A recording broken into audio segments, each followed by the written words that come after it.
Chovula banza aba police we bankwata nyomba Muluzungu. Nyambagaba that's not law. That's not constitution. Goloza lwachi banti aba police ne batanteka kabangali. Bagi nokulaba nga siri wa bulijjo.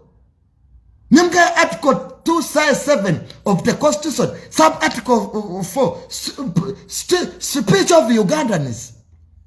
So the freedom.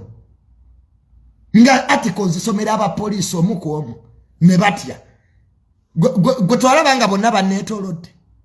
Nawe genda yo kale. Nawe gwe bajja kukuba aba police. Nenze banti yakubanga oluzungu lwe nali nfuwa. Nimga get my phone.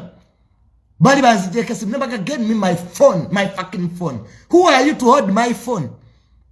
That's treason. Aba police ne batya. Naga this is real technocrat. Go anda bakonga nyomba mu Luganda. Naye kati singa aba police bakwata gwe. Ebigambo byobuwemu bye wandi kubyewawo. Bye batwaza makomera. Iyomba Muluzungu nabamute bamanyi bye nayogera up to now. That's why some of you we mudone mulabaka video yako nga police ekute kwa nayomba Muluzungu you can't analyze it. Bobo yagala kusala ibigambo ne comments yomba nga Muluzungu kati zali ye yayombye Muluzungu.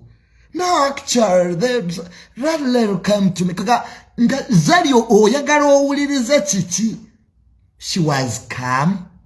Ali no mwekwata muviri banange zali mubutufu nebolwanisa zali tosobola mujjawo badanga abantu bagadde oyo omukyalo okumuteeka wansi n'ekibalemye oba ina ba manager zali ayina engeri gyayombamu mulabye ku TikTok nga sagala na video gwe ne ngamba wow